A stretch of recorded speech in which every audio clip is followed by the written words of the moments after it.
இன்றைக்கி நம்ம எங்கே வந்திருக்கோம் அப்படின்னு பார்க்குறீங்களா? பையனோட கிராஜுவேஷன் டேக்கு தாங்க வந்திருக்கோம். கிராஜுவேஷன் வந்து பையன் ஏதோ வந்து காலேஜ் முடிச்சிட்டானோ இல்லை 12th முடிச்சிட்டானோன்னு நினைக்காதீங்க. என் பையன் 5th கிரேட் தான் முடிச்சிருக்கான். 5th கிரேடுக்கே இங்கே வந்து கிராஜுவேஷன் டேலாம் வச்சு செலிப்ரேட் பண்ணுவாங்க.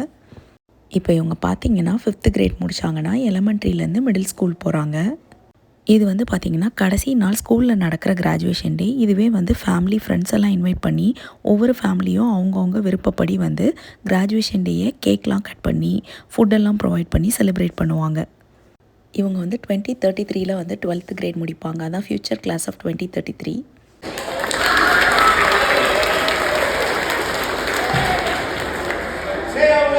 ஒவ்வொரு பசங்க பேரை சொல்லும்போது அவங்க எந்திரிச்சு நிற்கும் போது பார்த்திங்கன்னா அவங்க ஃப்ரெண்ட்ஸும் சுற்றி இருக்கிற எல்லா பேரண்ட்ஸும் அவங்களுக்கு கிளாப் பண்ணி கங்க்ராச்சுலேட் பண்ணுவாங்க. இப்போ எல்லா பசங்களுக்கும் வந்து கிளாப் பண்ணி முடிச்சாச்சு. இப்போ பார்த்திங்கன்னா அங்கே இருக்கிற டீச்சர்ஸுக்கும் வந்து இந்த இயர் நல்லா போனதுக்காக அவங்களையும் வந்து பாராட்டி எல்லோரும் கிளாப் பண்ணி முடிச்சிட்டாங்க. இது எல்லாம் முடித்ததுக்கப்புறம் கடைசியாக வந்து இவங்க வந்து ப்ராக்டிஸ் பண்ணியிருக்கிற சாங்கை வந்து பாடிட்டுருக்குறாங்க. இவங்க எல்லோரையும் அவங்க மியூசிக் டீச்சர் வந்து ஒரு சாங்குக்கு ப்ராக்டிஸ் பண்ணியிருக்காங்க. ஆக்சுவலாக அவங்க பாடுற சாங் வந்து என்ன அர்த்தம் வருது அப்படின்னு பார்த்தீங்கன்னா, நம்ம வந்து ரெஸ்பான்சிபிள் சிட்டிசனாக வந்து இன்னும் க்ரோ ஆகிறோம். என்னோட ரெஸ்பான்சிபிலிட்டி இன்னும் ரொம்ப அதிகமாகுது. அதனால் நம்ம வந்து கொஞ்சம் நல்ல ரெஸ்பான்சிபிளாக இருக்கணும் அப்படிங்கிறத வந்து அவங்க சொல்லிக்கிறாங்க அவங்களுக்கே. இங்கே கற்றுக்கிட்ட நல்ல மேனர்ஸு எல்லாத்தையுமே நான் வந்து அடுத்தடுத்து போக போகிறேன், எல்லா இடங்களுக்கும் கேரி பண்ணிட்டு போக போகிறேன் அப்படிங்கிற மாதிரியான விஷயங்களை தான் வந்து அவங்க பாடின அந்த சாங் சொல்லுது. நம்ம ஊரில் கூட என் பையனுக்கு வந்து ப்ரீகேஜியில் கிராஜுவேஷன் டே வச்சுருந்தாங்க. இந்த மாதிரி நீங்கள் ஏதாவது கிராஜுவேஷன் டே உங்கள் பசங்களுக்கு வச்சுருந்தாங்கன்னா அதை வந்து கமெண்ட்டில் சொல்லுங்கள்.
அவ்வளோதாங்க, கிராஜுவேஷன் டே முடிஞ்சது. நம்ம அடுத்த வீடியோவில் பார்க்கலாம். டாட்டா பாபாய்.